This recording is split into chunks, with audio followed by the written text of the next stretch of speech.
आज का प्रश्न आपके एग्ज़ाम के लिए बहुत ही इम्पोर्टेंट होने वाला है, क्योंकि मैं आज ऐसे क्वेश्चन लेकर आया हूं जो आपके आने वाले एग्ज़ाम में पूछे जाने के बहुत ही ज़्यादा चांसेस हैं। इसलिए एक भी क्वेश्चन मिस नहीं कीजिएगा, वीडियो के एंड तक बने रहिएगा। हो सके मिस किया हुआ क्वेश्चन ही एग्ज़ाम में पूछ ले। अगर चैनल पर नए हो तो सब्सक्राइब और एक लाइक ज़रूर कीजिएगा, क्योंकि मैं इसी तरह का इंपॉर्टेंट क्वेश्चन आपके लिए डेली लाता रहता हूँ आपकी तैयारी बेहतर करने के लिए। इसलिए चैनल को सब्सक्राइब जरूर कीजिएगा। तो बिना देर किए आज का पहला प्रश्न शुरू करते हैं। आपका पहला प्रश्न है, भारत की पहली बुलेट ट्रेन परियोजना का नाम क्या है? इसका सही आंसर हो जाएगा option number A, Mumbai Ahmedabad high speed rail. Bharat की पहली बुलेट ट्रेन परियोजना Mumbai Ahmedabad high speed rail है। याद में रख लीजिएगा, आपके एग्जाम के लिए मोस्ट इम्पोर्टेंट क्वेश्चन है।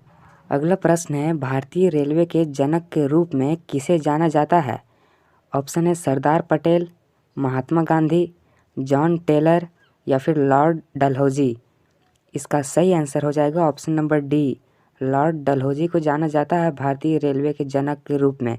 याद में रख लीजिएगा, इंपॉर्टेंट क्वेश्चन है। अगला प्रश्न है, जलियांवाला बाग की दुर्घटना किस सन में हुई? ऑप्शन है 1917, 1919, 1918 या फिर 1935।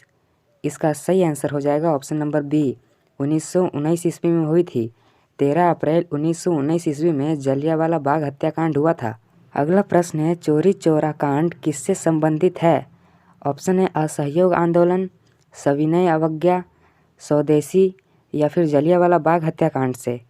इसका सही आंसर हो जाएगा ऑप्शन नंबर ए, असहयोग आंदोलन से संबंधित है चौरी चौरा कांड। याद में रख लीजिएगा, आपके एग्जाम के लिए इम्पोर्टेंट क्वेश्चन हो सकते हैं। अगला प्रश्न है, अलीगढ़ मुस्लिम विश्वविद्यालय के संस्थापक कौन थे? ऑप्शन है मौलाना आज़ाद, सर सैयद अहमद मोहम्मद अली जिन्ना या फिर डॉक्टर जाकिर हुसैन। इसका सही आंसर हो जाएगा option number B, sir Syed Ahmad. Sir Syed Ahmad Aligarh मुस्लिम विश्वविद्यालय के संस्थापक हैं। अगला प्रश्न है, 1911 तक बिहार निम्नलिखित में से किसके अंतर्गत था? इसका सही आंसर हो जाएगा ऑप्शन नंबर ए, बंगाल महाप्रांत के अंतर्गत था। 1911 तक बिहार बंगाल महाप्रांत के अंतर्गत था। याद में रख लीजिएगा, आपके एग्जाम के लिए इम्पोर्टेंट क्वेश्चन है।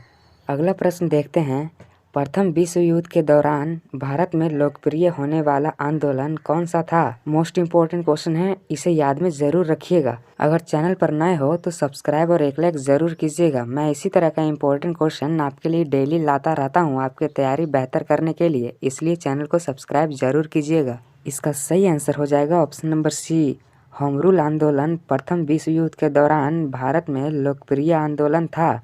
अगला प्रश्न है, भारत में खोजा गया सबसे पुराना शहर कौन सा था? ऑप्शन है सिंध, हड़प्पा, मोहनजोदड़ो या फिर पंजाब।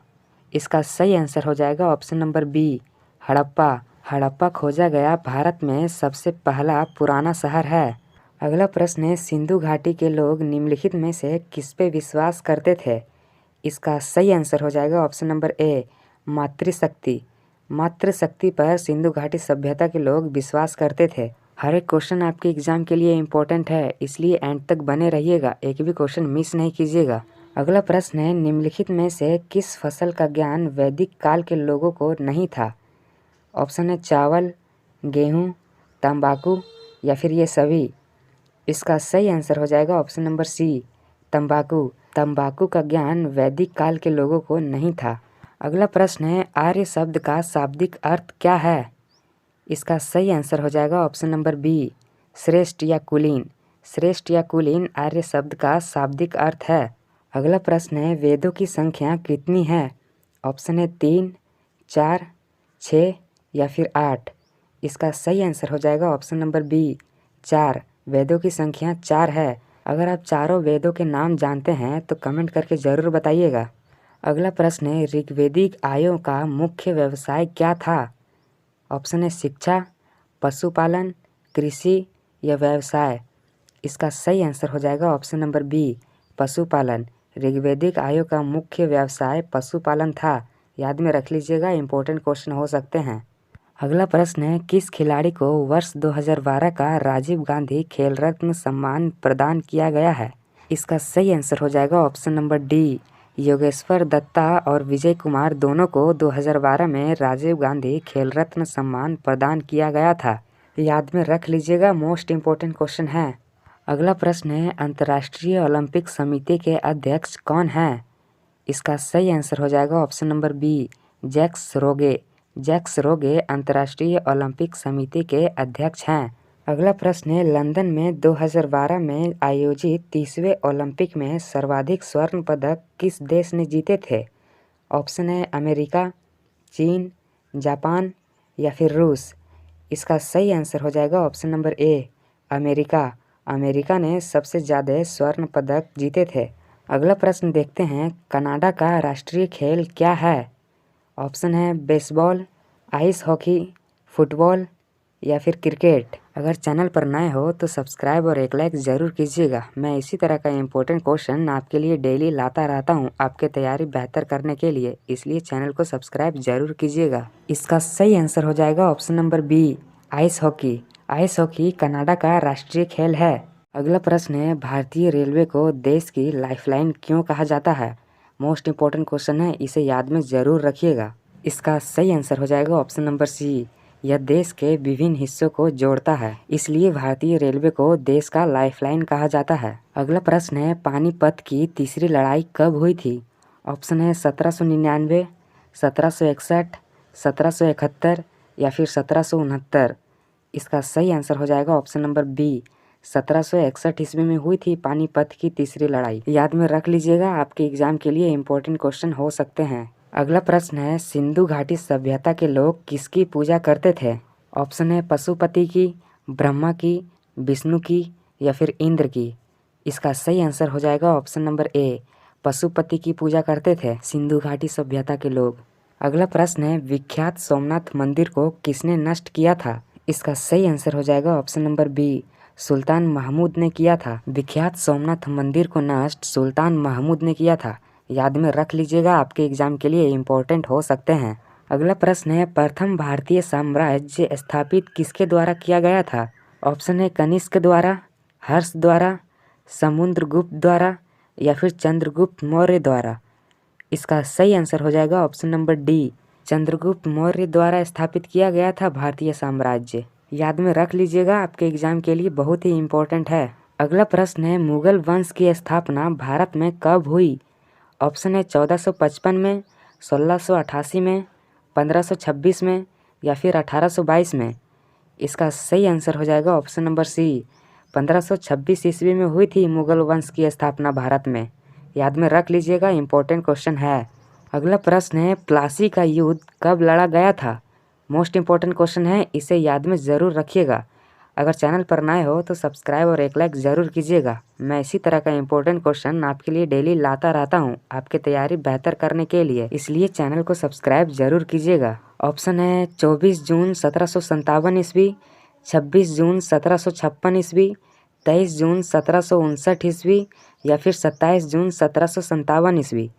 इसका सही आंसर हो जाएगा ऑप्शन नंबर ए, 23 जून 1757 ईस्वी में प्लासी का युद्ध लड़ा गया था। अगला प्रश्न है, बक्सर का युद्ध कब आरंभ हुआ था? ऑप्शन है 1783 ईस्वी, 1763 ईस्वी, 1793 ईस्वी या फिर 1563 ईस्वी। इसका सही आंसर हो जाएगा ऑप्शन नंबर बी, 1763 ईस्वी में बक्सर का युद्ध आरंभ हुआ था। याद में रख लीजिएगा, ये भी आपके एग्जाम के लिए इम्पोर्टेंट क्वेश्चन हो सकते हैं। अगला प्रश्न है, दिल्ली का लाल किला किसने बनवाया था? ऑप्शन है हुमायूं ने, अकबर ने, शाहजहां ने या फिर शेर शाह ने। इसका सही आंसर हो जाएगा ऑप्शन नंबर सी, शाहजहां ने बनवाया था दिल्ली का लाल किला। अगला प्रश्न है, शिवाजी के प्रशासन में पेशवा किसे कहा जाता था? इसका सही आंसर हो जाएगा ऑप्शन नंबर सी, मुख्यमंत्री को। शिवाजी के प्रशासन में पेशवा मुख्यमंत्री को कहा जाता था। अगला प्रश्न है, भारत की प्रथम पुनर्ता रंगीन फिल्म कौन सी थी? ऑप्शन है आन, राजा हरिश्चंद्र, आलम आरा या फिर झांसी की रानी। इसका सही आंसर हो जाएगा ऑप्शन नंबर डी, झांसी की रानी। भारत की प्रथम पुनर्ता रंगीन फिल्म झांसी की रानी है। भारत की प्रथम रंगीन फिल्म कौन सी है? अगर आपको इसका आंसर मालूम है तो कमेंट करके ज़रूर बताइएगा। अगला प्रश्न है, वियना सम्मेलन कब हुआ था? ऑप्शन है 1915 ईस्वी, 1820 ईस्वी, 1815 ईस्वी या फिर 1920 ईस्वी। इसका सही आंसर हो जाएगा ऑप्शन नंबर सी, 1815 ईस्वी में वियना सम्मेलन हुआ था। याद में रख लीजिएगा, आपके एग्जाम के लिए इम्पोर्टेंट क्वेश्चन है। अगला प्रश्न है, एक्ट ऑफ यूनियन किस वर्ष पारित हुआ था? ऑप्शन है 1699 में, 1757 में, 1707 में या फिर 1815 में। इसका सही आंसर हो जाएगा ऑप्शन नंबर सी, 1707 ईस्वी में एक्ट ऑफ यूनियन पारित हुआ था। आपके एग्जाम के लिए हर एक क्वेश्चन इंपॉर्टेंट है, इसलिए एंड तक बने रहिएगा, एक भी क्वेश्चन मिस नहीं कीजिएगा। अगर चैनल पर नए हो तो सब्सक्राइब और एक लाइक जरूर कीजिएगा। अगला प्रश्न है, जर्मनी का एकीकरण कब पूरा हुआ था? ऑप्शन है 1849 ईस्वी में, 1890 ईस्वी में, 1870 ईस्वी में या फिर 1871 ईस्वी में। इसका सही आंसर हो जाएगा ऑप्शन नंबर डी, 1871 ईस्वी में जर्मनी का एकीकरण पूरा हुआ था। अगला प्रश्न है, किस देश को यूरोप का मरीज कहा जाता है? ऑप्शन है फ्रांस को, जर्मनी को, इटली को या फिर तुर्की को। इसका सही आंसर हो जाएगा ऑप्शन नंबर डी, तुर्की को यूरोप का मरीज कहा जाता है। अगला प्रश्न है, बोल्शेविक क्रांति कब हुई? ऑप्शन है 1935 ईस्वी, 1917 ईस्वी, 1899 ईस्वी या फिर 1950 ईस्वी। इसका सही आंसर हो जाएगा ऑप्शन नंबर बी, 1917 ईस्वी में बोल्शेविक क्रांति हुई थी। याद में रख लीजिएगा, आपके एग्जाम में पूछे जा सकते हैं। अगला प्रश्न है, लाल सेना का गठन किसने किया था? ऑप्शन है कार्ल मार्क्स ने, ट्राटस्की ने, केरेंस्की ने या फिर स्टालिन ने। इसका सही आंसर हो जाएगा ऑप्शन नंबर बी, ट्राटस्की ने लाल सेना का गठन किया था। अगला प्रश्न है, भारत में अंग्रेजी शिक्षा की शुरुआत किसने की थी? इसका सही आंसर हो जाएगा ऑप्शन नंबर ए, मैकॉले ने की थी भारत में अंग्रेजी शिक्षा की शुरुआत। याद में रख लीजिएगा, मोस्ट इम्पोर्टेंट क्वेश्चन है। अगला प्रश्न है, जलियांवाला बाग हत्याकांड के लिए कौन सा जनरल उत्तरदायी था? इसका सही आंसर हो जाएगा option number C, general Dyer उत्तरदायी था। अगर आपको जलियांवाला बाग हत्याकांड कब हुआ था, इसका आंसर मालूम है तो कमेंट करके ज़रूर बताइएगा, और चैनल पर नए हो तो सब्सक्राइब और एक लाइक ज़रूर कीजिएगा। मैं इसी तरह का इम्पोर्टेंट क्वेश्चन आपके लिए डेली लाता रहता हूँ, आपके तैयारी बेहतर करने के लिए, इसलिए चैनल को सब्सक्राइब जरूर कीजिएगा। अगला प्रश्न है, सती प्रथा का प्रतिबंध किसने लगाया था? इसका सही आंसर हो जाएगा option number C, lord William Bentinck ने लगाया था सती प्रथा का प्रतिबंध। अगला प्रश्न है, प्रथम मैसूर युद्ध किनके बीच लड़ा गया था? इसका सही आंसर हो जाएगा ऑप्शन नंबर बी, ब्रिटिश और हैदर अली के बीच लड़ा गया था प्रथम मैसूर युद्ध। अगला प्रश्न है, किस वर्ष में म्यांमार भारतवर्ष से अलग हुआ था? ऑप्शन है 1950 ईस्वी, 1947 ईस्वी, 1937 ईस्वी या फिर 1950 ईस्वी। इसका सही आंसर हो जाएगा ऑप्शन नंबर सी, 1937 ईस्वी में म्यांमार भारतवर्ष से अलग हुआ था। अगला प्रश्न है, आंसुओं में कौन सा पदार्थ घुला रहता है? इसका सही आंसर हो जाएगा ऑप्शन नंबर ए, सामान्य नमक। आंसुओं में सामान्य नमक घुला हुआ रहता है। अगला प्रश्न है, इंसुलिन की खोज किसने की थी? इसका सही आंसर हो जाएगा ऑप्शन नंबर ए, बेंटिक ने की थी। इंसुलिन एक हार्मोन है जिसकी खोज बेंटिक ने की थी। याद में रख लीजिएगा, आपके एग्जाम के लिए बहुत ही इम्पोर्टेंट है। अगला प्रश्न है, निम्नलिखित में से कौन सी एक मिश्र धातु है? ऑप्शन है जस्ता, स्टील, सीसा या फिर एल्युमिनियम। इसका सही आंसर हो जाएगा option number B, steel. Steel एक मिश्र धातु है। अगला प्रश्न है, निम्नलिखित में से कौन सी ईंधन गैस नहीं है? इसका सही आंसर हो जाएगा ऑप्शन नंबर सी, हास गैस। लाफिंग गैस ईंधन गैस नहीं है। अगला प्रश्न है, रिक्टर स्केल किसके नापने में प्रयोग होता है? इसका सही आंसर हो जाएगा ऑप्शन नंबर ए, भूकंप की तीव्रता को मापने में रिक्टर स्केल का उपयोग होता है। अगला प्रश्न है, प्लास्टर ऑफ पेरिस किससे प्राप्त किया जाता है? इसका सही आंसर हो जाएगा ऑप्शन नंबर बी, जिप्सम से। जिप्सम से प्लास्टर ऑफ पेरिस प्राप्त किया जाता है। अगला प्रश्न है, भारतीय रेलवे का राष्ट्रीयकरण कब हुआ? ऑप्शन है 1947 ईस्वी, 1950 ईस्वी, 1951 ईस्वी या फिर 1963 ईस्वी। इसका सही आंसर हो जाएगा ऑप्शन नंबर सी, 1951 ईस्वी में भारतीय रेलवे का राष्ट्रीयकरण हुआ था। याद में रख लीजिएगा, आपके एग्जाम में पूछे जाने के बहुत ही ज़्यादा चांसेस हैं। अगला प्रश्न है, रेल इंजन के आविष्कारक कौन है? इस सवाल का जवाब आप कमेंट में दीजिए और हमारे चैनल पर नए हो तो सब्सक्राइब और एक लाइक ज़रूर कीजिएगा और अपने दोस्तों के साथ भी शेयर कर दें ताकि उनका तैयारी बेहतर हो। तो आज के लिए बस इतना ही। मिलते हैं किसी नेक्स्ट वीडियो में इम्पोर्टेंट क्वेश्चन के साथ।